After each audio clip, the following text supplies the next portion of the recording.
On April 17, 1861, just days after the Confederate bombardment upon Fort Sumter that signaled the start of the Civil War, a large Confederate national flag appeared high atop the Marshall House Hotel in Alexandria, Virginia.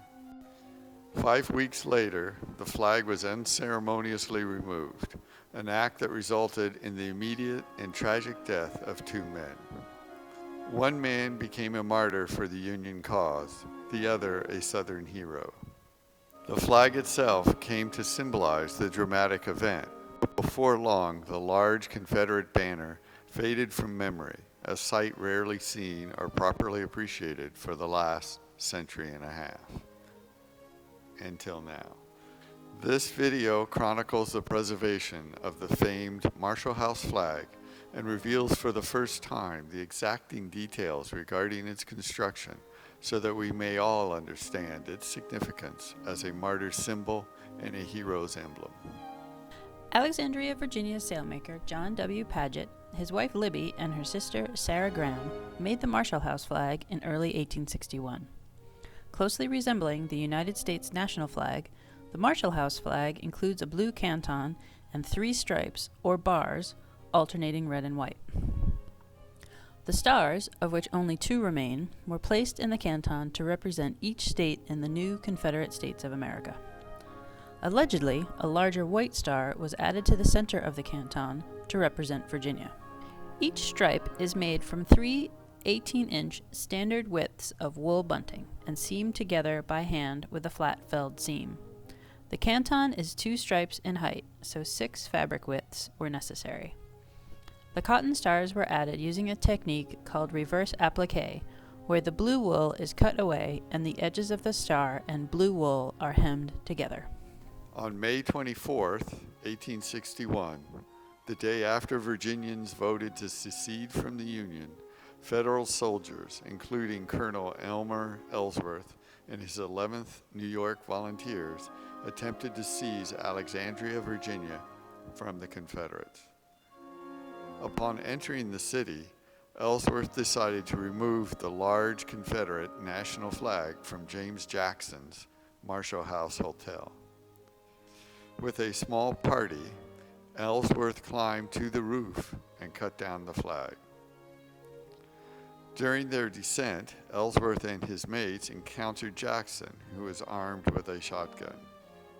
Gunfire ensued, leaving both the charismatic Ellsworth and the hotel owner Jackson dead. The bloody encounter may have left evidence behind. We discovered a stain on one of the extant stars.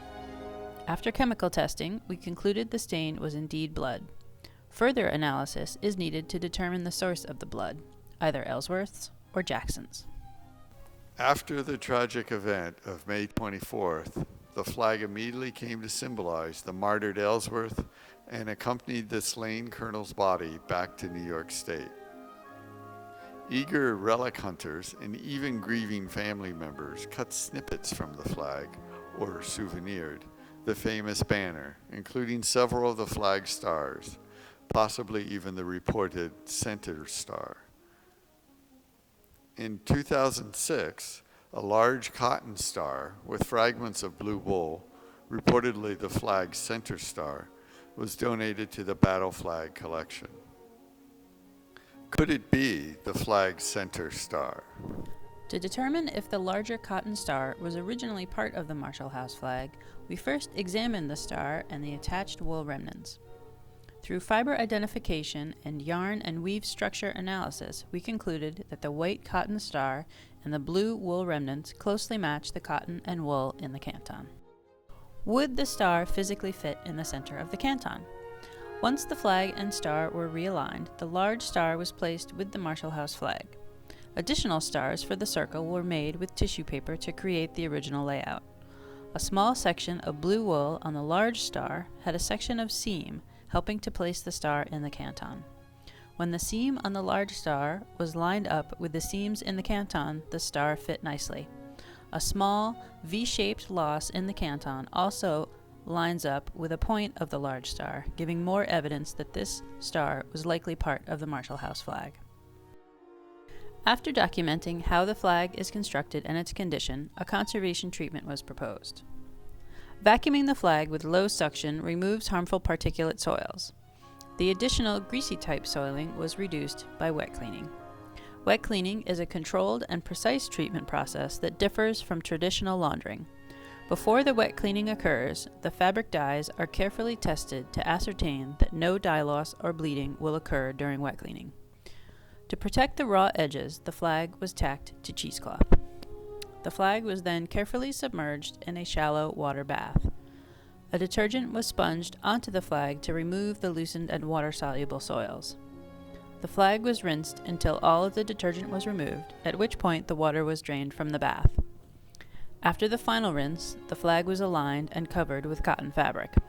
Water and moisture from the flag wick up through the cotton fabric as the flag dries.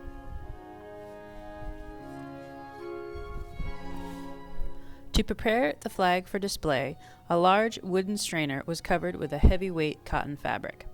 The flag was laid out on top of the mounting fabric and strainer and stitched to the fabric.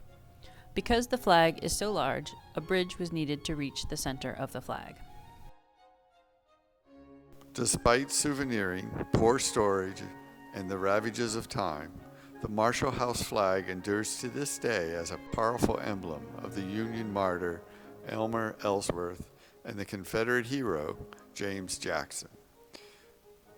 Preserved for today's citizenry, as well as future generations, the flag serves as a vibrant symbol of the tumultuous and confusing time that marked the beginning of the epic struggle that was the Civil War.